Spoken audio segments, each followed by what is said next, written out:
Een heel goede middag, dames en heren. We zijn vandaag in Wielree. Bij de Brandbierbrouwerij spreken we met directeur Martijn Wijnhoven. Martijn, een heel goede middag op deze regenachtige middag. En ontvangst op jullie kantoor in Wielree, hè? Jullie thuisbasis, toch? Sinds een jaar of 2 de thuisbasis. We hebben voorheen in Heerlen gezeten. Ja. En met de bouw van het nieuwe proeflokaal hebben we hier ook kantoor. Ook kantoor. En bevalt goed? Het bevalt uitstekend. Het had iets drukker mogen zijn, Xavier. Want we zijn helaas dicht. We hebben met z'n allen een hele bijzondere periode achter de rug. Ja. Het was dat is misschien een understatement, maar een zwaar jaar voor jullie. Het is een heel zwaar jaar geweest, ik denk voor iedereen. Zeker ook voor de horecasector en daardoor ook voor alle brouwerijen. Ja. We zagen in één keer op 15 maart een heel groot gedeelte van onze omzet verdwijnen. En dat duurt tot nu nog voort. Wat is dan het zwaarste? Want natuurlijk zijn het dan de gesprekken met de horecaondernemers. Zijn het de cijfers die je omlaag ziet gaan? Wat heeft je zelf persoonlijk het meeste geraakt? Ik denk wat mezelf persoonlijk het meeste heeft geraakt is het persoonlijk leed achter de cijfertjes. Moet je je voorstellen, op 15 maart gaat de horeca dicht, plotsklaps, van de ene op de andere dag. En ondanks dat er veel regelingen zijn waarin horecaondernemers ondersteund worden, zie je toch dat ondernemers niet hebben kunnen ondernemen. En wij met hun niet. En ik denk dat me dat het meeste heeft geraakt. Ja, want inderdaad, jullie werken dagdagelijks met ondernemers. En ondernemers hebben hun eigen wil en hun eigen ideeën. Maar die worden dan eigenlijk door de overheid verboden. Ja, en dat is ook alleen maar goed, want gezondheid boven alles. Ja. Maar ik denk dat iedereen stond te popelen om weer te mogen ondernemen. Ja. En die periode die hebben we afgelopen jaar ook gehad, met een mooie zomerperiode van ongeveer 3 maanden. Ja. En daarna ging op 15 oktober ging we helaas weer dicht. Ja. Ja, want we hadden na die eerste lockdown zoiets van, dat was een pittige periode. Maar als we nu terugkijken op het hele jaar, dan stelde die eerste lockdown eigenlijk nog 3 keer niks voor. Ik moet lachen, we maken eigenlijk elke week maken we wel een nieuwe indicatie van wat we denken aan omzet te gaan draaien. En ik ben echt dat we verleden jaar in de eerste periode dachten dat we ongeveer 2 weken dicht zouden zijn. En dat we daarna weer open zouden gaan. We zijn een beetje ingehaald door de werkelijkheid. Ja. Zeker de tweede periode van de afgelopen 7 maanden, die hakte er zwaar in. Ja. Financieel en ook wat we net bespraken, gewoon in de hoofden van de mensen. Ja. Ja. Maar is ook voor iedereen, dus ook voor jullie, gewoon heel lastig om prognoses te maken. Maar ook om met je klanten, je relaties, een toekomst, een stappenplan op te stellen, lijkt mij. Ja, dus als je gaat kijken naar de eerste lockdown, hebben we vooral heel erg operationeel gezien proberen te ontzorgen. Ja. Dat betekent antwoord geven op een aantal vragen die mensen hebben.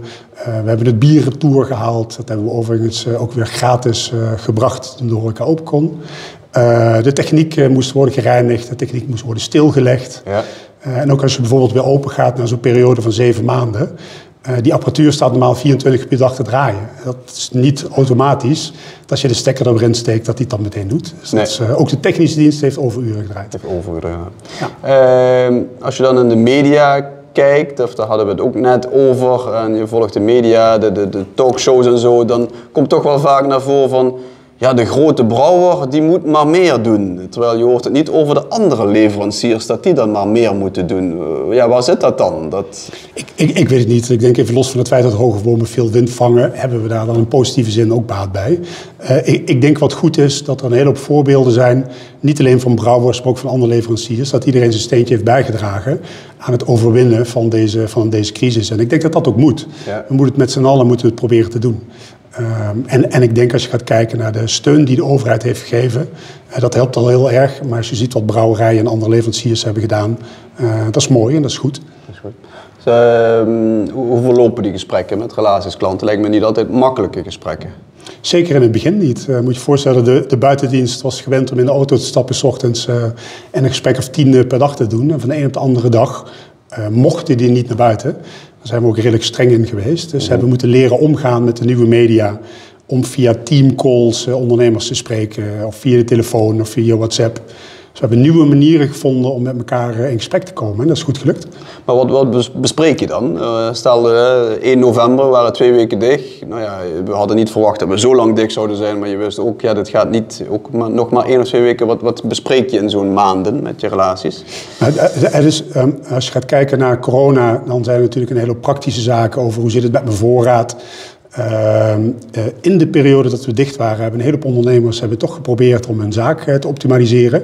Hebben veel veranderd. Dat betekent ook dat soms aan de bar wat verandert en dat de techniek moet worden aangepast. En daarnaast was het toch ook gewoon de voorbereiding van een normaal jaar. Mensen gaan een assortiment opnieuw bespreken. Je gaat op kijken naar nieuwe innovaties, naar nieuwe producten. Dus het is heel relevant om ervoor te zorgen dat op het moment dat je open gaat, dat het weer mag, dat je er ook in één keer goed staat. Ja.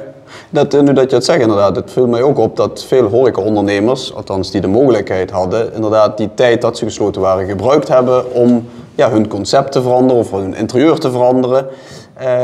Wellicht wel noodzakelijk om nu weer dat langzaam beetje bij beetje alles weer mag, om die klant weer terug te winnen. Nee? Zeker. Eén ding staat buiten kijf en dat was voor corona ook al, maar dat is nu meer dan ooit belangrijk. Kwaliteit boven alles. Ja. En de gast komt graag naar de horeca. Ik denk dat je ook hebt gezien in de tijd dat de horeca dicht was, wat de impact is voor de samenleving. Ja. Of wat dat betreft voor een binnenstad, voor de winkels. En als je dan weer open mag, dan wil je wel je beste beentje voorzetten en zorgen dat alles goed staat. Hoe was eigenlijk jullie horeca of jullie omzet vorig jaar zomer? Want toen, als ik alle horecaondernemers en hoteliers spreek, zeker Zuid-Limburg, Maastricht, ja, die spraken over de beste zomer ooit. Zag je dat lokaal ook in de cijfers terug? Ja, zagen we zeker. Het grappige is dat Limburg het eigenlijk bovengemiddeld goed had gedaan versus de rest van het land. Ik denk dat het ook met een stukje binnenlands toerisme heeft te maken. Het is een beetje hollen en stilstaan. Een heleboel ondernemers hebben een fantastische omzet gedraaid, mede geholpen doordat de mensen eindelijk weer naar de horeca mochten en het goed weer was. Ja. Ik vind het niet belangrijk, of heel belangrijk om niet, ik vind het heel belangrijk om te benoemen dat er ook een heleboel horecazaken zijn die zelfs in die drukke periode heel erg veel pijn hebben gehad. Ja. Als je gaat kijken naar partycafés, als je gaat kijken naar discotheken, al dat soort horeca, die zijn sinds 15 maart verleden jaar dicht. Die zijn nu nog steeds dicht en die hebben nog steeds geen perspectief. Nee, hebben nog altijd geen datum. Nee. Dus we zijn ontzettend blij met die ondernemers die dan weer een hele mooie boterham hebben kunnen verdienen. Waarbij de pijn van de lockdown een beetje is verzacht. Maar er zijn nog een hele hoop ondernemers die nog helaas niet kunnen exporteren. Als je nu gaat kijken, 2 op de 3 horecazaken zijn op dit moment nog dicht. Wat is jullie toekomstperspectief voor de komende maanden en zeg maar tot het eind van het jaar? Zitten we snel weer terug op het oude niveau? We zijn hoopvol en we zijn blij met de zojuist gewonnen prijs van de Dutch Beer Challenge. Dat is deze toevallig? Dit is toevallig een van degenen die een prijs heeft gewonnen. Martijn, niet te geloven. Ja. En zijn met Brand Pils is voor de 2e jaar op rij beste pils van Nederland verkozen.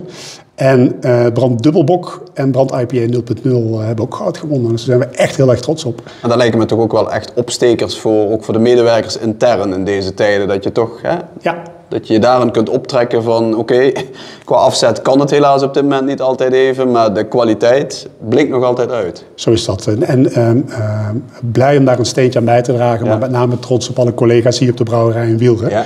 Ja. Die zulke mooie kwalitatieve bieren weten te maken. Ja, en Wielre hier, proeflokaal, dat gaat dan hopelijk met ook weer een van de volgende stappen weer terug open dan. Ja, dus dit proeflokaal valt in de fase van 16 juni. Ja.